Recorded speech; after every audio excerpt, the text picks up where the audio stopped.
Ahoy, and welcome to the Powwow Pitch Indigenous Startup Program Learning Series, a program designed to connect Indigenous entrepreneurs with experts, organizations, training, tools, and resources to start and grow thriving businesses. I am your host, Sunshine Quem-Tenasco, a Kitigan Zibi Anishinaabe entrepreneur, author, and speaker. This series is a production of Powwow Pitch and is co-presented by RBC, Shopify, Facebook, with the support of an entire ecosystem of partners committed to your success. Welcome to our learning series. Do you want to explore programs to help you start and grow your business? Do you want to find opportunities and support specifically for Indigenous entrepreneurs? Today's learning session is all about how to find support for your business, presented in partnership with our friends at Innovation Canada. By the end of this session, you will know how to use InnovationCanada.ca to find support for your business and explore programs available for Indigenous entrepreneurs. Today's special guest presenter is Mark Appleby, a Senior Innovation Advisor at Innovation Canada, a program within the Government of Canada Department of Innovation, Science and Economic Development. Mark brings 20 years of private sector experience, with most of it founding several businesses focused on environmental consulting, Indigenous business development, property management, retail products, and data analytics. Mark will present a workshop for us, and then I'll have a chance to chat with him to dive deeper into finding support for your businesses. Welcome to the Powwow Pitch Learning Series, Mark. We're thrilled to have you with us here today. Thanks, Sunshine, for that great intro. I'm happy to be here with you, a fellow Dragon's Den alumni, it turns out, and here to share my experiences for the Powwow Pitch and the Indigenous Startup Program. So I'd like to first begin by acknowledging the traditional territory on which I live and work here in Wakefield, Quebec, is the traditional unceded territory of the Algonquin, Huron-Wendat, and Anishinaabe nations, and those people have been here since time immemorial. So it is my pleasure, and I'm grateful for the opportunity to be here with you today and to present to you on this territory. And I'd like to present to you today a number of different supports and services that the Government of Canada has put together to help Indigenous businesses as well as businesses of all sizes and stages. So within our Department of Innovation Canada, we have 8 different core departments, let's call it, 5 in services and 3 that are specifically focused on funding. Just to give you a little bit of a quick kind of overview of what each of them do. When we're looking at Innovation Canada here.ca, that is a portal that I'll get into in a couple of different slides. That's called our Business Benefits Finder, and that's a really easy way for you to find supports that might help you in your business. The Accelerated Growth Service is something that I also work on as a Senior Innovation Advisor, where there's businesses that might need some more expanded support, a little bit more personalized service that are on a growth trajectory, where we can help facilitate some of the government, whole of government, say, services for that particular business. BizPal is short for Business Permits and Licenses. And so whether it's federal, local, territorial, if you're looking at starting a business, sometimes you might have specific permits and licenses that would be required, say, to open up a food truck, for example. This would be a place where you could search for what type of permits you might need to get your business off the ground. Explore IP is a intellectual property marketplace. So the government holds patents in various different industries through their research and development. And this is a place where you can potentially collaborate or use one of the Crown-held patents that are in existence. And the Clean Growth Hub also has advisors like myself, and they're focused on clean tech and helping entrepreneurs take advantage of that new green, the green wave of the green tech industry as we look forward over the next couple of years, and in terms of tackling climate change. So, from a funding perspective, Innovative Solutions Canada is a challenge-led R&D platform. So where the government is looking for solutions, they're turning to Canadian entrepreneurs and businesses to meet the call to perhaps invent or already have technology that could meet some of the government needs.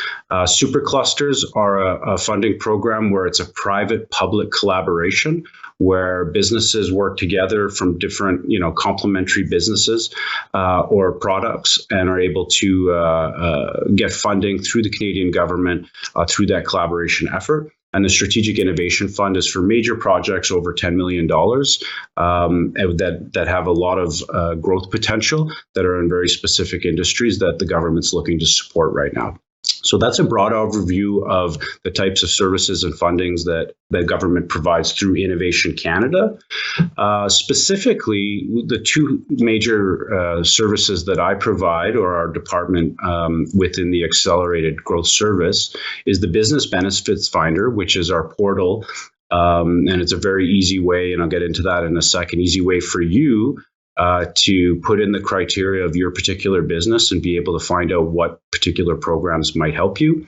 And then a team of innovation advisors like myself that are scattered across the country looking to learn a little bit about your business, spend a little time, understand where you're trying to get to and what your needs might be, and be able to put you in front of the right programs or the right people that we're connected to help you move your business along.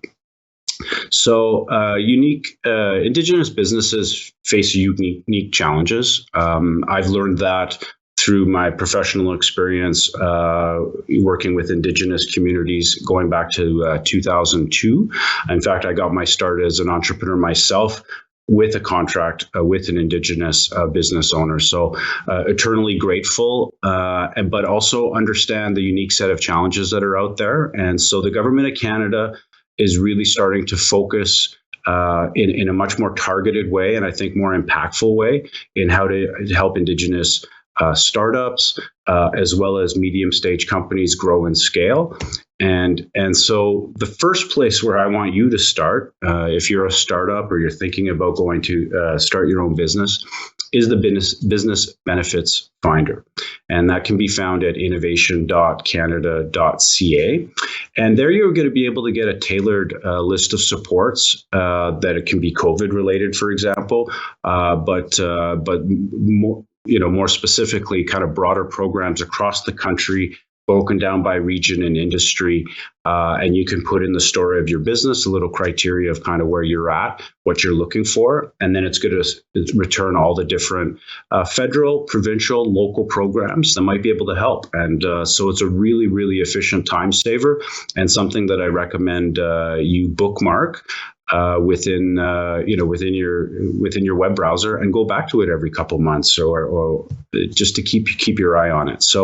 So this is a good example right here of kind of what the story looks like. So in this case, you're going to be able to have, these different criteria that you can change. What are you looking for? Maybe it's funding or advisory services. Maybe you're looking for summer interns or to hire some staff. Maybe it's COVID related support or just, startup and you need some training and some expertise. All this, as you tell your story through here, and then press the see your results button, is going to provide to you the programs that you really should be looking at. And the best part about that is you can favorite which ones that you're looking through. And as you can see from this slide, this is kind of the results page. So your story will be up here, and then all the programs, for example, that would be relevant will be down below, and you can change the view, maybe like a more cleaner filter view, where you can really edit and tweak what your search criteria are, or you can use this tiled approach. Really, really, really effective tool. I use it almost daily in my own work, and this is a great place where you can find out what programs fit, save them, favorite them, and then be able to save your story. And we'll email you and keep you up to date if there's any program changes or updates that you need to be made aware of for the programs that you care about. So that's a great tool, and that's a good first place to start looking for where the government can help your business. Secondly, and more recently, in the last 2 years, the Government of Canada has created the Accelerated Growth Service, of which we have senior innovation advisors across the country and covering the territories in every province. And what's interesting about that is that they went to the private sector or hire people out of the private sector who typically were entrepreneurs, private sector focused, coming out of various industries and areas of expertise. And now we're working for the government as the first line, as the face of innovation in some ways with startups. And so we're able to sit down, have a quick chat together with businesses of all sizes, and be able to determine where you're at in your business, what's your strategy, what are you trying to achieve, what are your challenges, and be able to perhaps link you up with the right person or the right program within government, and that could be federally or provincially, perhaps maybe with another business that might be relevant that we think you should talk to, that we've met through our own work. And so this is a team of advisors that really bring a unique perspective, I believe, to how the government is working with startups. And because we get the startup mode, we understand the challenges that you're going through and how hard it is, and oftentimes how hard it is to navigate the government landscape and how can they help. And so that's what we're here to do. And we're a phone call or an email away. The three major things that, to recap, that I think we bring is advice. Like we can sit down, hear a little bit about your business, what you're trying to achieve, where you're trying to go. And based on our experience in our own private sector life, our own startups, our own businesses, or things we're seeing from other companies, we can really help you save some time and money ultimately in that strategy, right? And we can help support you in a way that, whether it be funding or grants or hiring, or you need to, expand a manufacturing line, or you just want to buy, a small piece of equipment just to get that. Those are the kind of things that we can help you find, and we have the expertise to identify what businesses and what programs could help you with that. And that kind of leads into the third, which is just the connections piece, right? And I think that's one of the challenges with Indigenous startups, is really that kind of lack of ecosystem to support them, and people that understand what your challenges are, and linking them up with other businesses in your area or across Canada that we vetted, right? That we've worked with, that we trust ultimately. And so there's a lot of different value that we feel we can bring as senior innovation advisors. And so one of the, business benefits finder advisory services are two major components. The third that I'll talk about briefly is something we call the accelerated growth service. And this is really specifically targeted to higher growth companies that could be doing over $1 million a year, for example, in revenue, and have a trajectory of growth. And so there we work more closely with them on a monthly basis, for example, and we work through a business strategy with them and a growth plan of where they want to be in 2 or 3 years' time.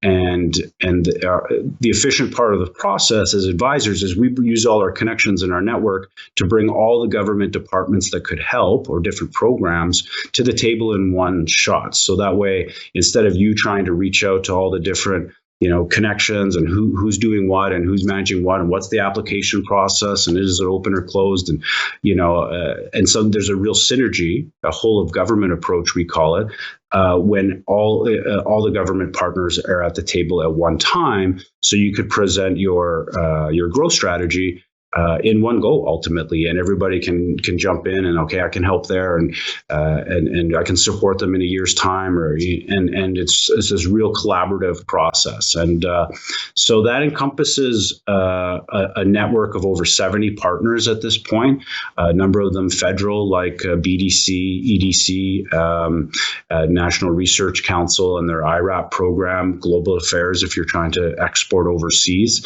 and a number of different local agencies, regional, depending if what province you're in, there might be a different regional partner. But we bring in forestry experts if you're a forestry company. If you're in ag tech or agriculture, there's provincial and federal partners that we bring in for that. So we're really here to support you in a lot of different ways. And I'm happy to answer any questions that you might have. So I'd love to pass it back to you, Sunshine, and let's jump into it. Thank you so much, Mark. That was super informative. So we're going to ask you a couple of questions, maybe to help clarify some of the things that you said in your workshop. So Mark, from your experience at ISED and as an entrepreneur, what unique barriers or challenges do you feel Indigenous entrepreneurs face when navigating and accessing programming and support? That's a great question, and it's a complex one, to be honest with you. And as a non-Indigenous person myself, part of this is the learning, right? From my perspective of the challenges that someone else faces that I haven't experienced myself. So this has been through my role, certainly with the government of Canada and trying to help Indigenous startups. A couple of things that I've learned. First off, for at least those in Northern Ontario where I have been working significantly, is a lack of internet. Like a lack of connectivity in some ways can be a very, very simple barrier, especially in a connected economy. Now we're all working from home with COVID. How is an Indigenous startup that is in a northern community, for example, or sometimes in a southern community but doesn't have access to high-speed internet, supposed to compete, supposed to catch up, right? And it's just exacerbating. It's creating a wider gap, I think. And so I've worked a little bit on some projects and getting the Starlink system into Pekanjicum, actually, just to start the beginning of bringing internet into northern communities. So that's one challenge I found. A second one that I didn't realize until I was doing this job is the lack of collateral that often, again, for those that might be on reserve or have recently left their community, they don't own an asset like a house that, even in my own experience, the banks are happy to give you a loan or, a line of credit if you have a house. And that's not how traditional Indigenous communities function, right? And so immediately there's this barrier that doesn't allow them to get that little bit of financing, that little bit of seed capital to get them started. So that would probably be the second issue that kind of as a bigger barrier that I find. And the third one, I kind of think of it as a lack of connections or lack of collaboration. And it really kind of speaks to, I think there needs to be a better ecosystem that's supporting Indigenous business that, again, understand the challenges like we're talking about here today, care enough and trust it to come with good intentions. But it really is, connecting between government. It's connecting with other businesses. And sometimes, like in my experience, like I wasn't trained to be an entrepreneur. I didn't go to school to even know business. I just learned as I went. And so when I think about connections and I think about collaboration, it is about the mentorship piece, right?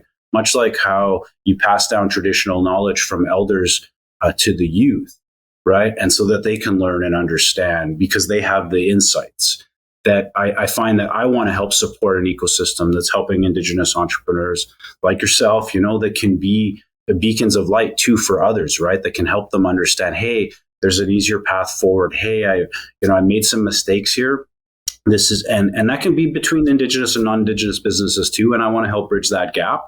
And so those are a couple of, kind of three major challenges I see.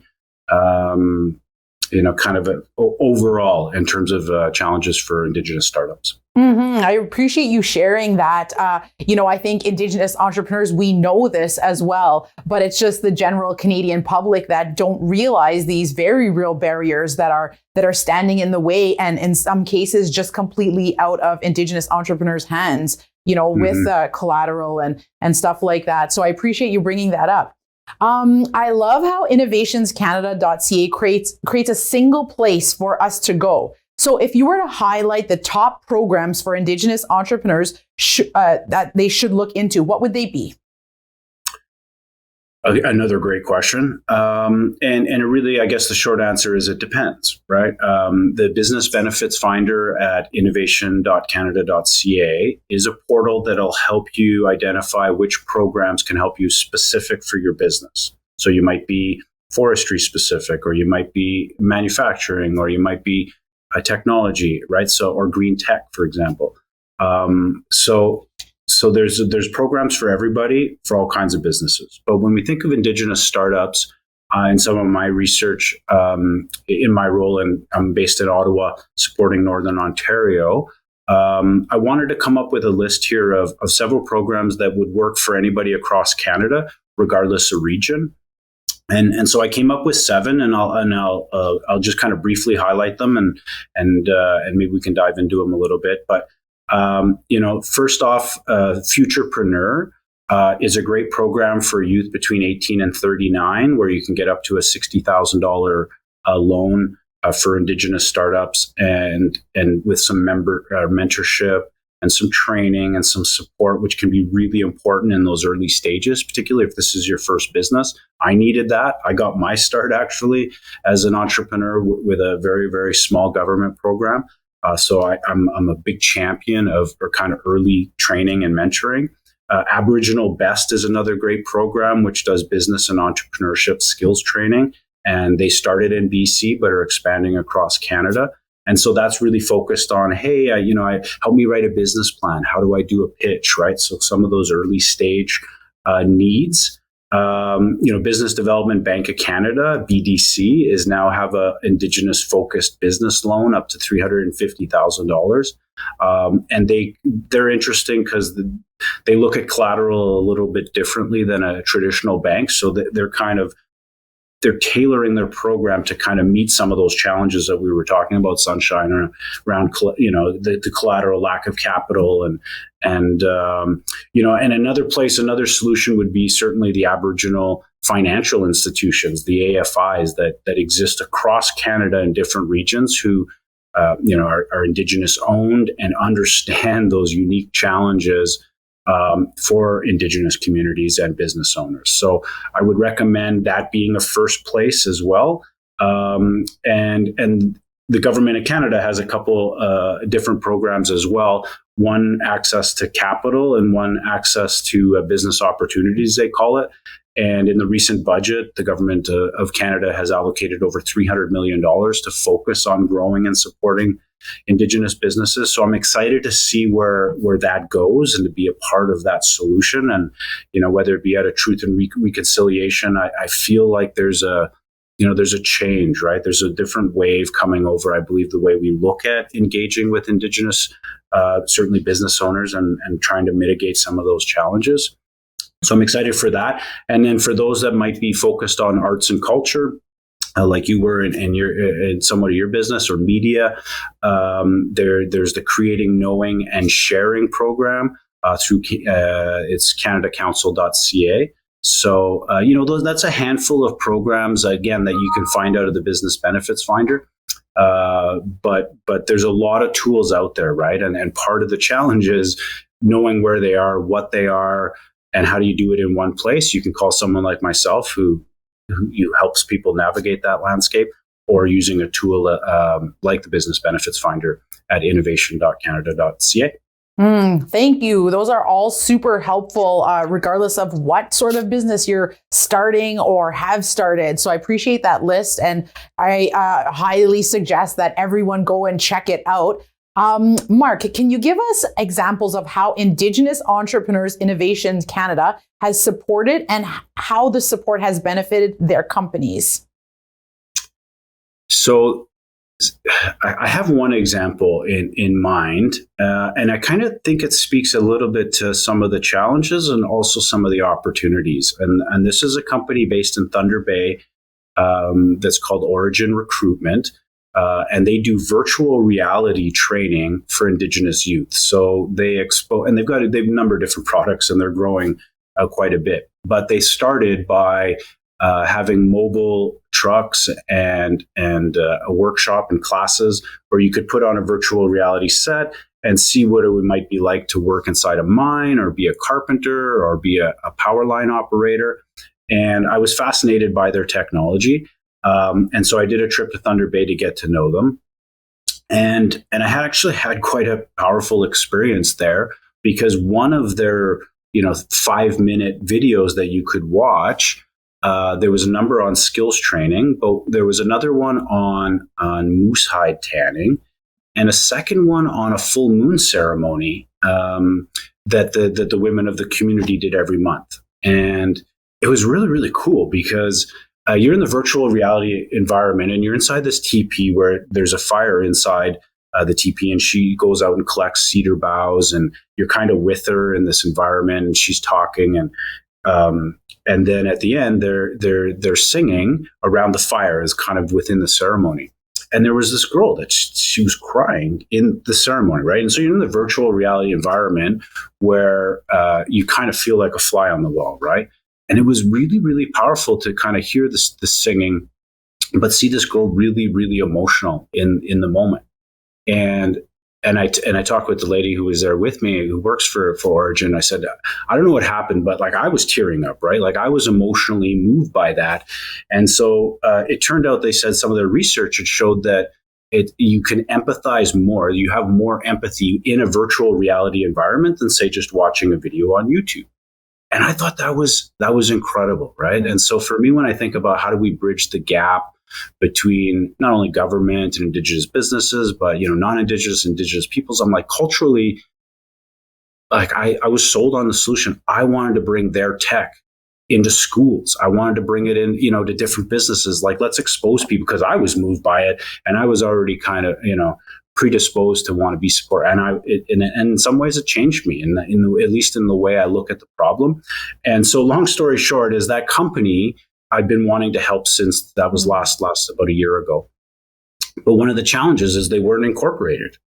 They were a sole proprietor, that the husband and wife team were running a very successful business, but not incorporated, right? Which is kind of the government minimum requirement for us to help them, right? It kind of is that structure. And so in the way that I've been helping them over the last year, because I've been wanting to bring them in as one of my special clients, accelerated growth service clients, is just to talk strategy with them every month and figure out what their plan is. And it might be hiring, or it might be, hey, we're thinking about going after this particular project, or we have a government program provincially that we might want to apply for.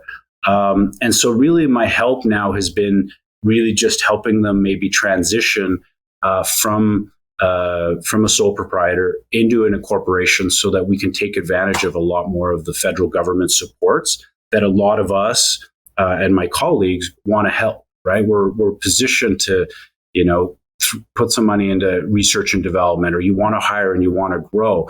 And so it's this interesting conundrum, right? It's great company, great technology that I think can change a lot of different, ways we look at this problem.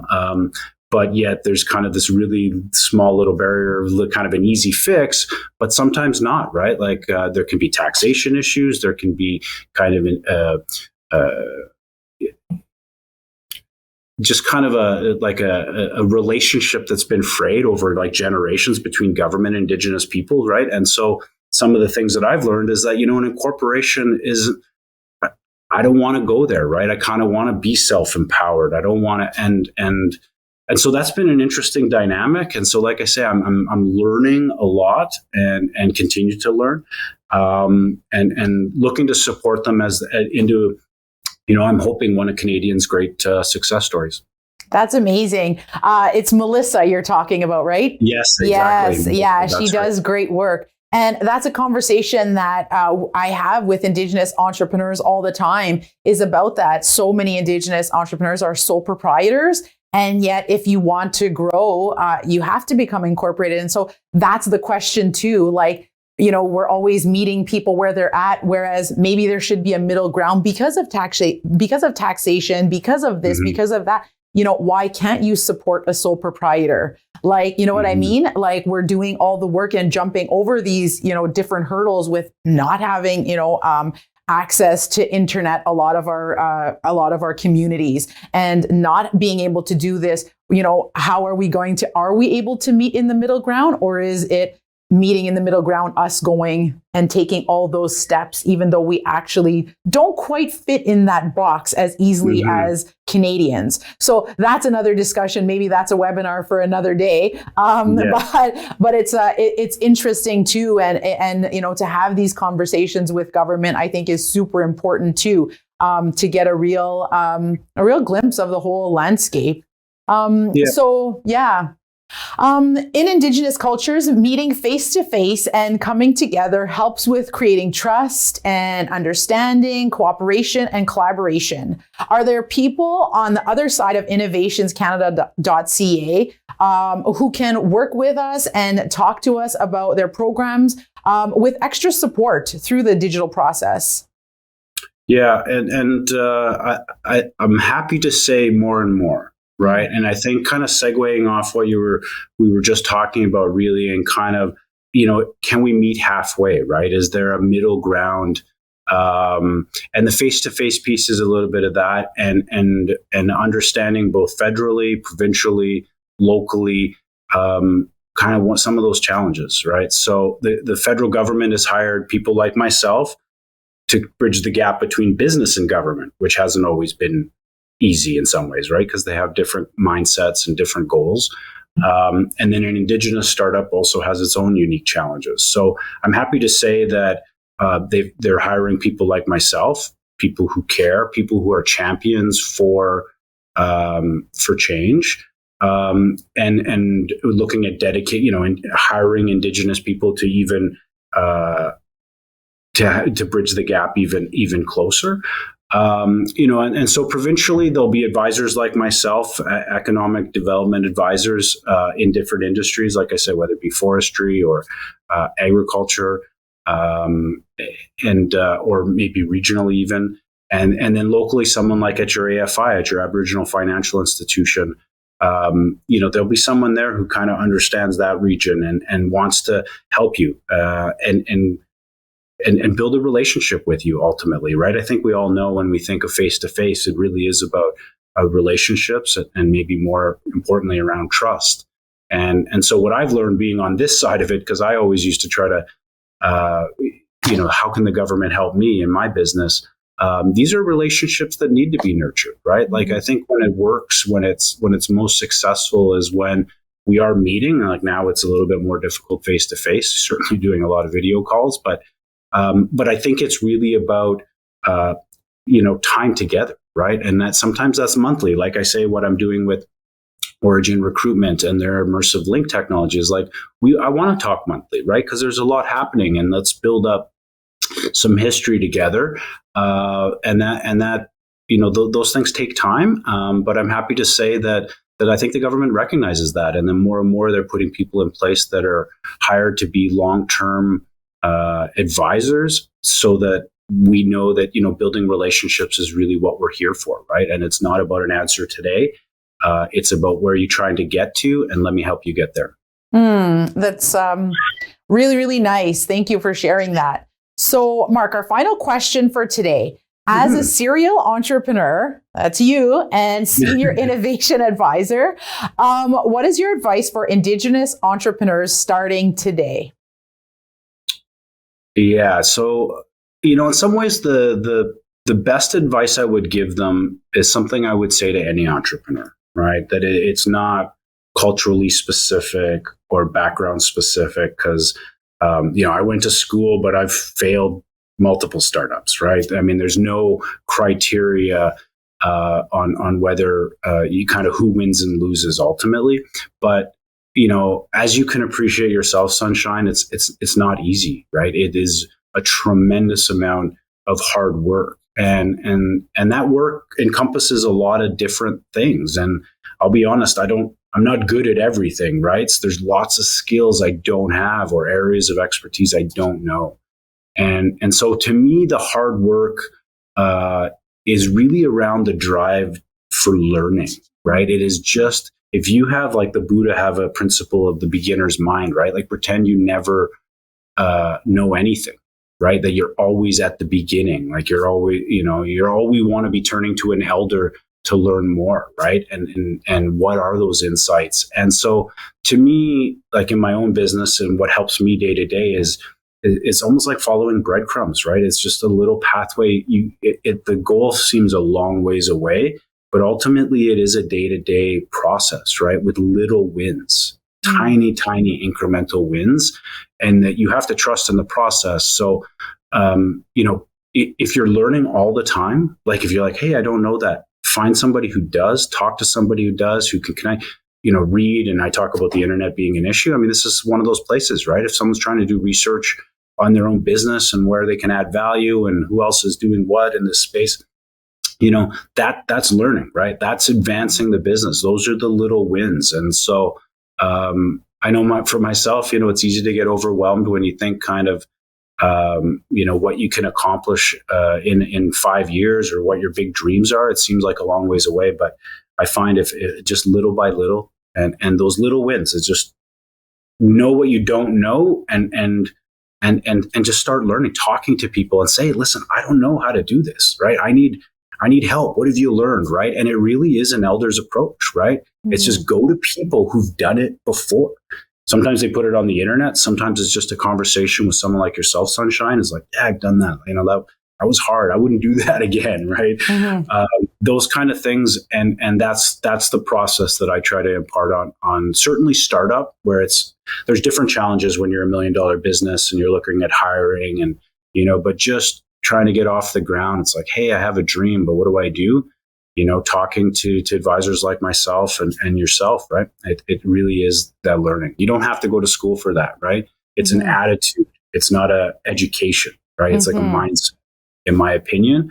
And I see that a lot in Indigenous startups, right? So I'm happy to be here to be part of the solution and, be with you on that journey. Yeah, right on. I'm all about those little wins. I always say baby steps, because they add up, whether you see That's it right now or not. Eventually you look back and say, whoa, those were actually big steps. Those were big wins.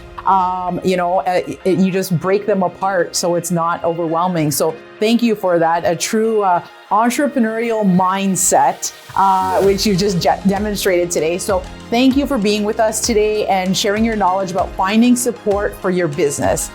Thank you, Mark. Thank you. Miigwech. And a big thanks to Innovation Canada for making this session possible. Have a good day. See you later. Cheers, everyone.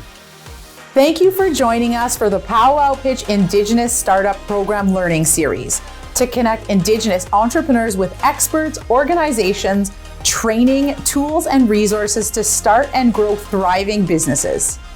Thank you to our co-presenting partners, RBC, Facebook, and Shopify.